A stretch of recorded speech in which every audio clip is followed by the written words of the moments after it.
नमस्कार, आप देख रहे हैं 22 जुलाई 22 खबर और मैं हूं आपके साथ शुभेंदु सिंह। प्रदेश के दौरे पर निकले इनेलो नेता अभय सिंह चौटाला फतेहाबाद पहुंचे और घोषणा करते हुए कहा कि उनकी सरकार आने पर बेरोजगारों के खाते में प्रति महीने 21,000 रुपये की राशि डाली जाएगी।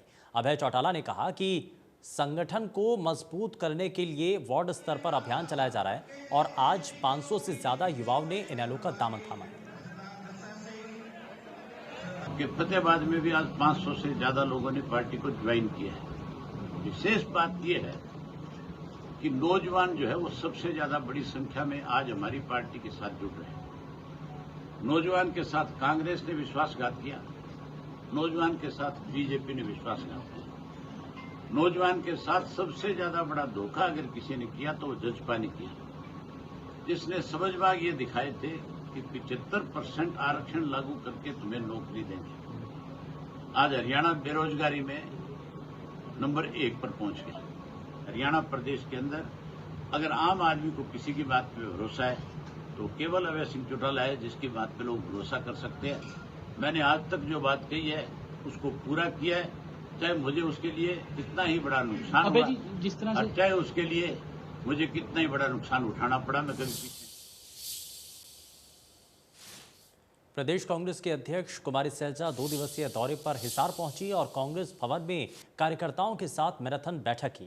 कयास ये लगाए जा रहे हैं कि हरियाणा में कांग्रेस की इकाइयों का गठन बिल्कुल अंतिम दौर में है और उसी को लेकर कांग्रेस की प्रदेश अध्यक्ष लगातार जिलों में दौरा कर रही हैं। इस दौरान कुमारी सैलजा सरकार से महंगाई को लेकर सवाल पूछती नजर आई। मैंने कहा अभी हम विचार करके, क्योंकि पिछली बार जैसे कॉर्पोरेशंस में हमने लड़ा था सिंबल और परिषद में केवल चेयरपर्सन का सिंबल पर लड़ा था, लेकिन आने वाले वक्त में हम सबसे विचार करके फैसला ले लेंगे इस समय पर कि सिंबल पर लड़ना है।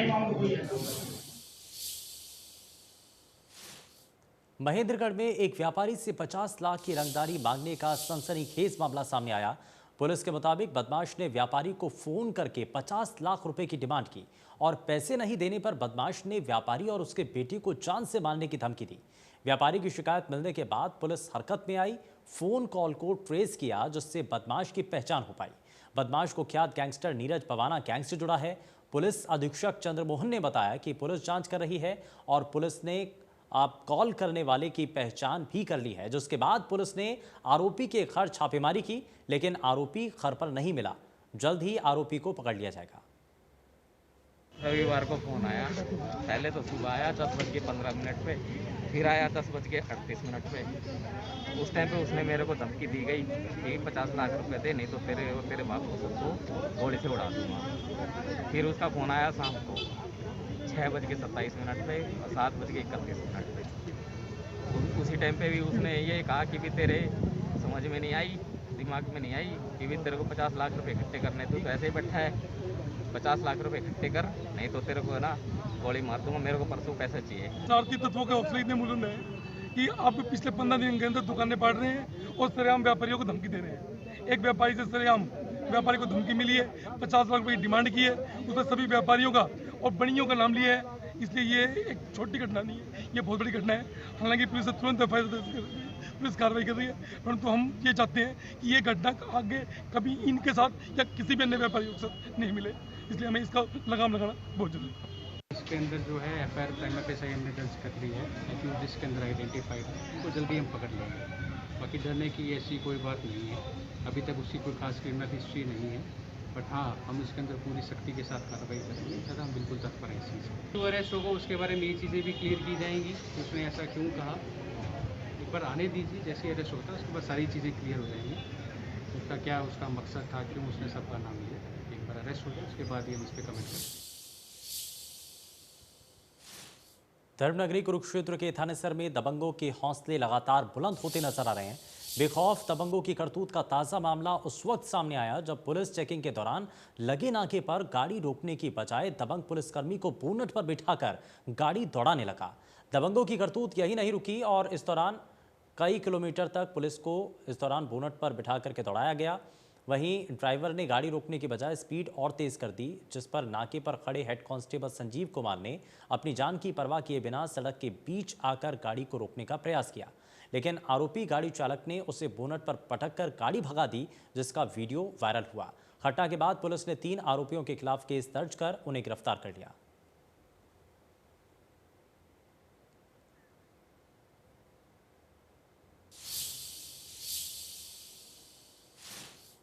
रोहतक के मकरौली गांव में आपसी रंजिश में 2 युवकों पर ताबड़तोड़ फायरिंग का मामला सामने आया।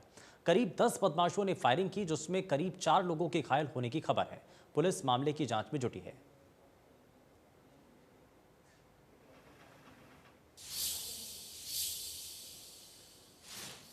कोरोना पर नकेल कसने के लिए स्वास्थ्य विभाग लगातार एक्शन में है और इसी कड़ी में गुरुग्राम पहला ऐसा जिला बन गया है जहां पर लगातार वैक्सीन लगाई जा रही हैं और जुलाई महीने में 6 लाख वैक्सीन लगाने की पूरी तैयारी है। वैक्सीनेशन के फ्यूचर प्लान को लेकर गुरुग्राम के सीएमओ वीरेंद्र यादव से बात की हमारे संवाददाता देवेंद्र भारद्वाज ने। कोरोना महामारी पर नकेल कसने के लिए लगातार वैक्सीनेशन प्रक्रिया की जा रही है और गुरुग्राम एक ऐसा जिला है जिसमें हरियाणा में अभी तक सबसे ज़्यादा वैक्सीनेशन हो चुकी है। करीब 13 लाख से ज़्यादा वैक्सीन लोगों को लग चुकी है और लगातार प्रक्रिया यही है कि ज़्यादा से ज़्यादा लोगों को वैक्सीन लगे। सर, अभी कितने सेंटर्स पर और कितनी टोटल हम वैक्सीन अभी लोगों को लगा चुके हैं? हम गुड़गांव में प्रतिदिन अपने जो 37 इंस्टीट्यूट्स हैं, सरकारी संस्थाएं हैं, जिन पर उन पर सभी वैक्सीनेशन का काम करते हैं। इसके अलावा जो और उन एरियाज़ में जहां पर ज़्यादा भीड़ है या ज़्यादा जनसंख्या है, वहां पर भी वैक्सीनेशन का काम करते हैं। ऑन एन एवरेज हम 90 के आसपास प्रतिदिन प्राइवेट और सरकारी संस्थाओं में मिलाकर हम वैक्सीनेशन का काम करते हैं। जून के महीने में हमने एवरेज 16 से 18,000 के करीब वैक्सीनेशन प्रतिदिन रखी है। कभी भी 15,000 के से कम एवरेज जून के महीने में नहीं गई है और कुल मिलाकर अभी तक हम 13,36,000 लोगों को वैक्सीनेट कर चुके हैं, जिनको हम टोटल डोज यानी 1 डोज एटलीस्ट दे चुके हैं। अगर मैं पहली डोज की बात करूं तो 11 लाख के करीब लोगों को दे चुके हैं और जिनको दूसरी भी डोज मिल रही है वो तकरीबन 2-2.25 लाख के बीच में। यानी कि सर, एक आंकड़े के तौर पर देखा जाए तो गुरुग्राम की जो आबादी है, उस आबादी के आंकड़ों के अनुरूप लगभग हम गुरुग्राम के लोगों को लगा चुके हैं, क्योंकि माइग्रेट्स बहुत बड़ी संख्या है, उसलिए बड़ी चुनौती है। तो कह सकते हैं कि गुरुग्राम के लगभग लोगों को अभी वैक्सीनेट हम कर चुके हैं। और बिल्कुल, अभी रिसेंटली WHO ने भी एक सर्वे करने की कोशिश की है गुड़गांव में। उनके सर्वे में भी इवन गुड़गांव की जो एक लोकल आबादी का आया, उसमें मोर देन 55% का वैक्सीनेशन उनको मिला था। और हमारे हिसाब से अगर सेंसस की पॉपुलेशन की बात करी जाए तो 70% के करीब बनता है। लेकिन जैसा आपने बताया कि माइग्रेशन और बाहर से आने वाले लोग और IT हब है, इंडस्ट्रियल हब है, मेडिकल हब है, यहाँ बाहर के लोगों की संख्या काफ़ी है। तो मैं नहीं मानता कि गुड़गांव की जनसंख्या को हम एग्जैक्टली कह सकते हैं कि इतनी रही होगी। तो इस पर हम काम कर रहे हैं। ऑलरेडी हमने ऑलमोस्ट 13.5 लाख लोगों को वैक्सीनेशन किया है।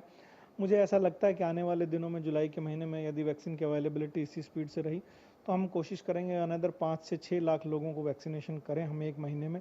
और अगर हम ऐसा कर पाए तो मुझे उम्मीद है कि एक जो 18 से अबव की जनसंख्या ऑलमोस्ट जो भी हो गुड़गांव की, चाहे वो यहाँ के रहने वाले हों या माइग्रेंट्स हों, उनको हम ऑलमोस्ट 70 to 80% हम वैक्सीनेशन कर पाएंगे, ताकि एटलीस्ट उनको कोविड संक्रमण ना हो और कोविड की चेन को हम रोक सकें। सर, एक अंतिम सवाल, क्या अब ये माना जाए इतना वैक्सीन जब हम लोगों को लगा चुके हैं तो कहीं ना कहीं अब जो खतरा है वो कम गुरुग्राम की भाव हवा में हो गया है?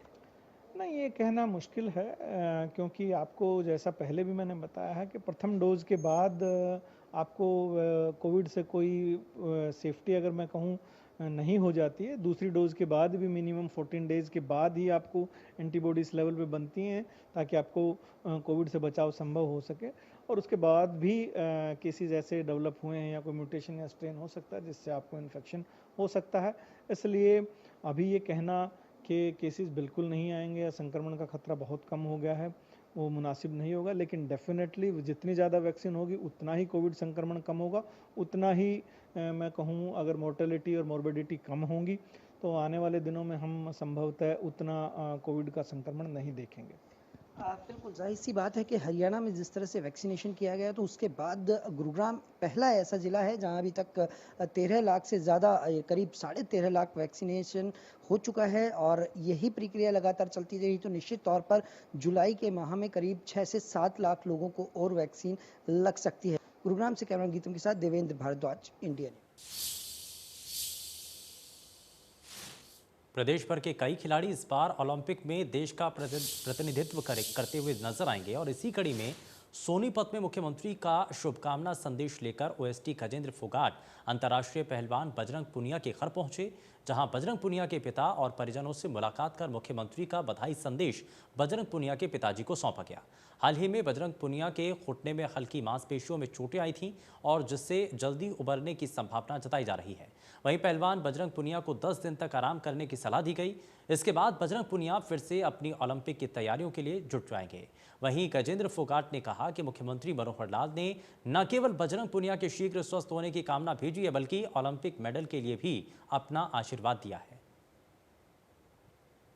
माननीय सीएम साहब ने आदेश किया था कि सब ओलंपियंस के घर जाना है और उनमें एक नई ऊर्जा का संचार करना है, मेरा संदेश देना है, मेरे शुभाशीष उन्हें प्रेषित करने हैं। इसके साथ साथ जो 5 लाख रुपए की राशि प्रिपरेटरी अमाउंट के रूप में माननीय सीएम साहब ने उनके खातों में डलवाई है, उसका भी कंफर्मेशन लेना है। साथ के साथ एक शुभकामना संदेश जो माननीय खेल मंत्री संदीप सिंह जी और माननीय सीएम साहब के द्वारा जो भेजा गया था उसे भी हैंड ओवर करना था उनके परिजनों को। तो ये सारे काम करने के लिए आज सोनीपत में बजरंग पूनिया के घर गए। उनके पिताजी, उनके भांजे, उनके भाई, उनके अन्य परिजनों से मिले, बहुत अच्छा लगा। और सबसे बढ़िया बात ये लगी कि बजरंग जी के स्वास्थ्य की जो चिंता सबको थी उसमें नया अमेंडमेंट ये है कि वो जल्द ही स्वस्थ होके मैट पे आएंगे। चोट कोई खास गहरी नहीं है, मांसपेशियों में हल्का खिंचाव है। 10 दिन का फिजियोथेरेपिस्ट ने रेस्ट बताया, उसके पश्चात वो ओलंपिक मेडल के लिए तैयार हो जाए। और रेवाड़ी के करावरा मानकपुर गांव के प्रजापति समाज ने अपने ही समाज के कुछ लोगों पर मिट्टी के बर्तन पकाने के स्थान पर कब्जा करने का आरोप लगाया, जिसके विरोध में प्रजापति समाज के लोगों ने एसडीएम को शिकायत दी। एसडीएम से मांग करते हुए कहा कि कोरोना की मार झेलने के वजह से बहुत हद तक परेशानियां हुई हैं। इस दौरान उनकी ज़मीन पर कब्जा भी कर लिया गया, इसीलिए ज़मीन से कब्जा छुड़वाया जाए।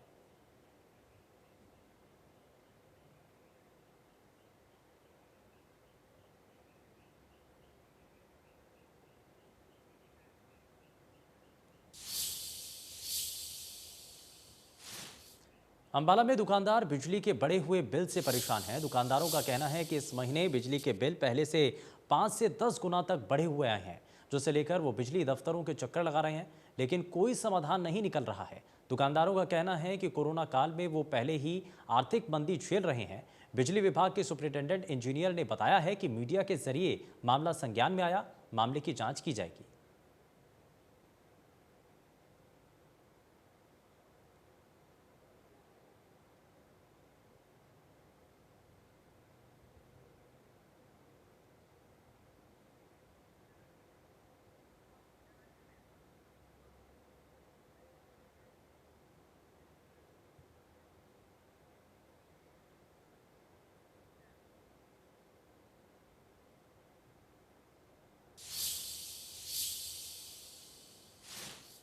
वहीं कृषि कानूनों के विरोध में दिल्ली बॉर्डर पर चल रहे किसान आंदोलन को लेकर किसान नेताओं का दावा है कि एक बार फिर से किसान आंदोलन तेज किया जाएगा।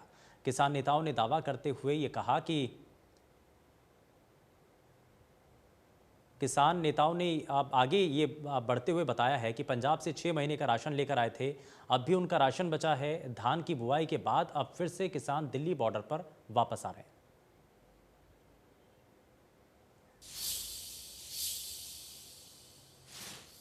विधायक ईश्वर सिंह ने सीवन खंड को नगर पालिका बनाने पर मुख्यमंत्री मनोहर लाल का आभार व्यक्त किया। मुख्यमंत्री ने 2019 में सीवन को नगर पालिका बनाने की घोषणा की थी। विधायक ने कहा कि गुहला लगातार विकास की ओर अग्रसर हो रहा है। गुलाचिका में जल्द ही नया बस स्टैंड, बाईपास और 100 बेड का अस्पताल बनेगा। सबसे ज़्यादा सड़कें गुहलाचिका में बनाई गई। मेरे विधायक बनने के बाद मुझे इस बात का जब एहसास हुआ कि मुख्यमंत्री जी ने घोषणा कर रखी है 19 में, अगस्त 19 में, 19 और 20 गाड़ी 21 भी आधा चलेगा, तो ये महसूस होता था कि भी घोषणा भी इम्प्लीमेंट नहीं हुई। तो मैंने रिक्वेस्ट करी और बार बार जो है हमने लिख कर के दिया, तो सरकार ने हमारी बात को स्वीकार कर लिया और सीवन आज बहुत इस बात की खुशी है लोगों को, बहुत बड़ा इस बात का हर्ष भी है कि भाई हमारा सीवण नगर जो है ना म्यूनसिपल कमेटी का दर्जा ले चुका है, तो उससे लोगों को बड़ी भारी राहत मिलेगी। डेवलपमेंट होगी, गांव की सफाई की व्यवस्था होगी, और जो पंचायतों के पास फंड ग्रांट नहीं था सरकार उसकी मदद भी करेगी, और एक पैकेट के रूप के अंदर। यमुनानगर के सेफ हाउस में लड़की के सुसाइड करने का मामला सामने आया और 3 दिन पहले प्रोटेक्शन लेकर प्रेमी जोड़ा सेफ हाउस में आया हुआ था। लड़की ने अपने दुपट्टे से पंखे पर फंदा लगाकर सुसाइड कर लिया। सेफ हाउस में जब काफ़ी देर तक लड़की का कमरा बंद रहा तो स्टाफ ने कमरा खोला, देखा कि लड़की ने पंखे पर फंदा लगाकर जान दे दी। पुलिस की टीम ने शव को कब्जे में लेकर पोस्टमार्टम के लिए भिजवाया। राजस्थान के नागौर की रहने वाली 24 वर्षीय युवती का यमुनानगर के युवक के साथ सोशल मीडिया पर प्यार परवान चढ़ा और वो यमुनानगर आ गई। यहाँ दोनों शादी उन्होंने कर ली और कोर्ट से प्रोटेक्शन लेकर सेफ हाउस में रहने लगे। 4:30 बजे करीब ये चाय पी के गोली लेके लेट सो गई थी लड़की। इस सोने के बाद हमारी जो हेड कांस्टेबल लड़की ड्यूटी पे थी वो अपने कमरे में साइड में आ गई।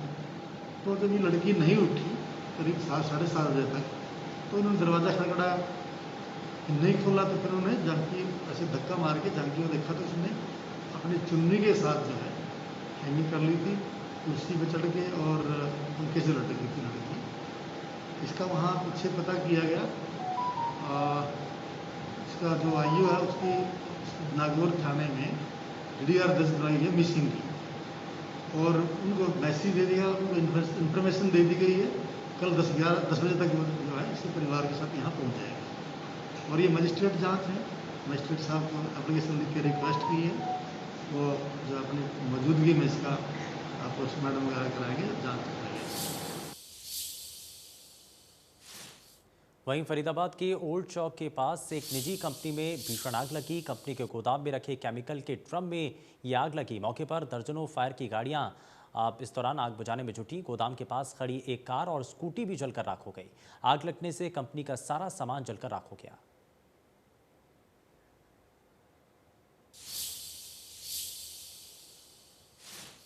लोगों को वैक्सीनेशन के प्रति जागरूक और प्रेरित करने की तमाम कोशिशें की जा रही हैं और इसी कड़ी में सिरसा हलवाई यूनियन ने मिठाई की बिक्री पर 5% छूट देने का फैसला किया है। जी हां, जिन्होंने वैक्सीन लगवा ली है उन ग्राहकों को ये डिस्काउंट मिलेगा। हलवाई यूनियन की इस संबंध में जिला प्रशासन के साथ मीटिंग भी हुई और उसके बाद ही ये निर्णय लिया गया।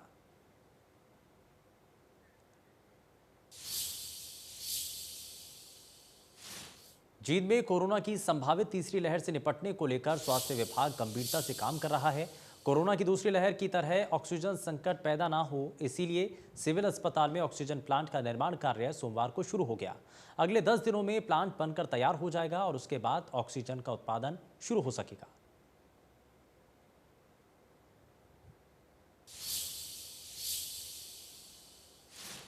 पानीपत के नूरवाला निवासी सोनू के शव को पुलिस ने देर रात खुबड़ू के पास से बरामद किया। 3 दिन पहले गोहाना रोड दिल्ली पेड़लर नहर में सोनू लापता हुआ था। परिजनों ने दोस्तों पर हत्या के आरोप लगाए।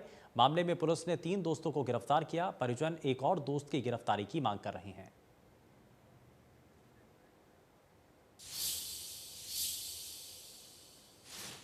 फिलहाल के लिए बस उतना ही। नमस्कार।